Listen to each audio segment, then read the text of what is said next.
तो फ्रेंड्स, आज हम बात करते हैं भारत के राष्ट्रीय प्रतीकों के बारे में। भारत के राष्ट्रीय प्रतीक क्या होते हैं, उनका क्या महत्व होता है। तो मेरा वीडियो यदि अच्छा लगे तो लाइक शेयर सब्सक्राइब ज़रूर करें। आगे बढ़ते हैं। भारत के राष्ट्रीय प्रतीक भारतीय पहचान और विरासत का मूलभूत हिस्सा है। ये प्रतीक किसी भी देश की संस्कृति का प्रतीक होते हैं।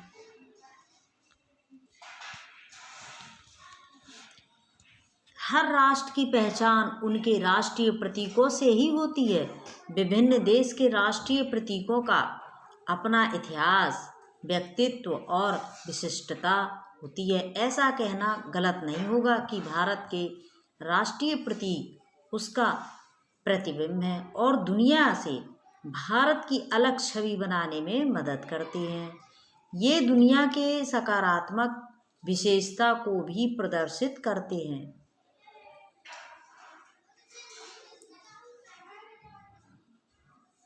तो भारत के राष्ट्रीय प्रतीकों में है सबसे पहले भारत का राष्ट्रीय ध्वज तिरंगा।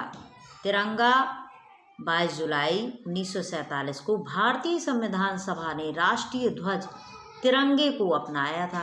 तिरंगे में समान अनुपात में केसरिया, सफ़ेद तथा हरे रंग की क्षैतिज पट्टियाँ होती हैं, इसलिए भारत के राष्ट्रीय ध्वज को तिरंगा कहा जाता है।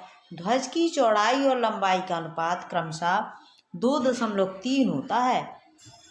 इसमें सफ़ेद रंग की पट्टी के बीचों बीच गहरे नीले रंग का चक्र बना होता है, जिसमें 24 तीलियां बनी होती हैं।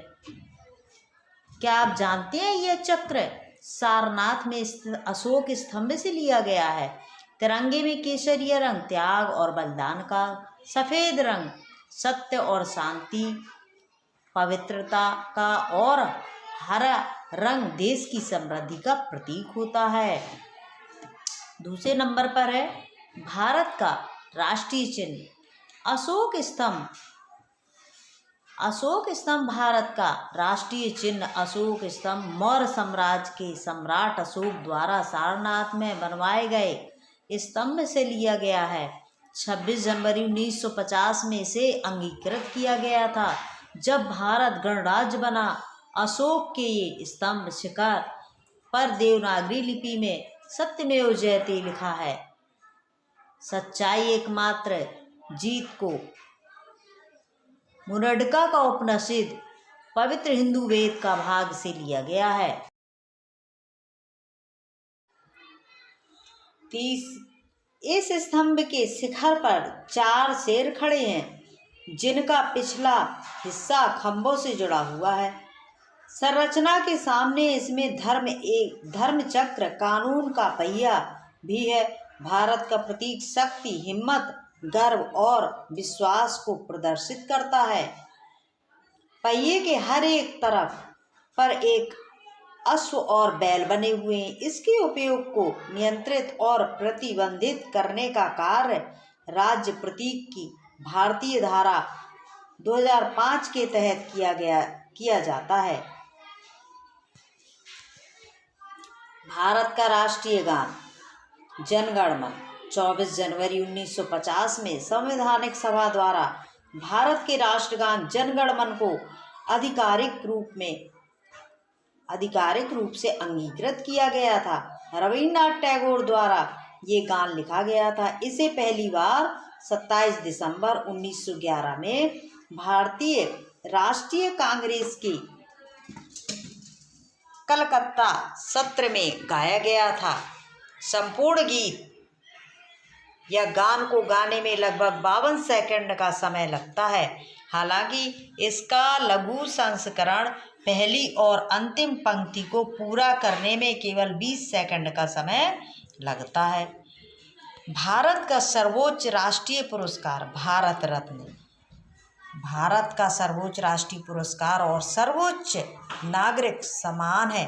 भारत रत्न असाधारण कार्य करने वाले व्यक्तियों को प्रदान किया जाता है। इनमें विज्ञान, कला, साहित्य, खेल और सार्वजनिक सेवा के क्षेत्र सम्मिलित होते हैं।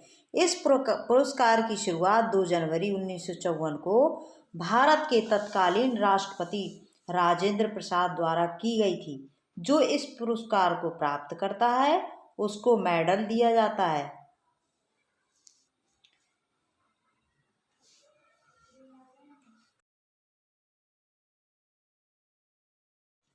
भारत का राष्ट्रगीत वंदे मातरम 1950 में वास्तविक वंदे मातरम की शुरुआत के 2 छंद को आधिकारिक रूप से भारत के राष्ट्रगीत के रूप में अंगीकृत किया गया था।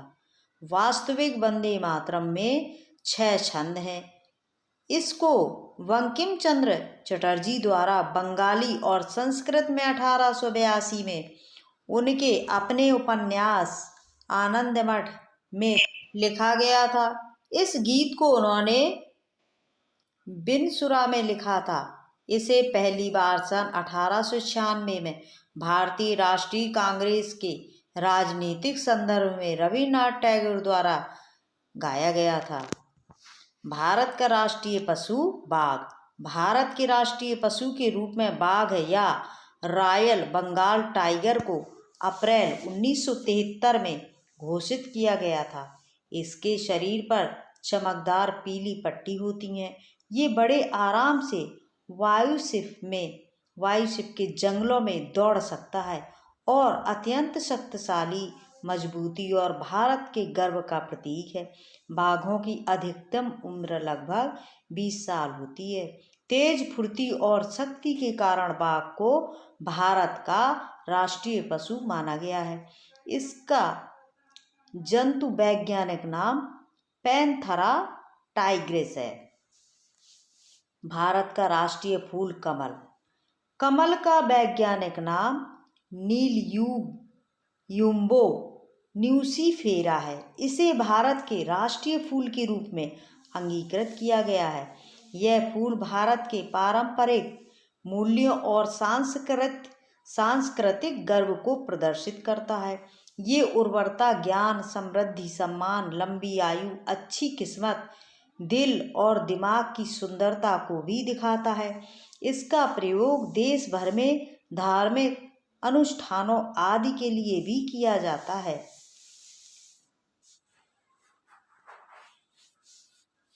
यदि मेरा वीडियो अच्छा लगे तो प्लीज़ लाइक, शेयर, सब्सक्राइब ज़रूर करें।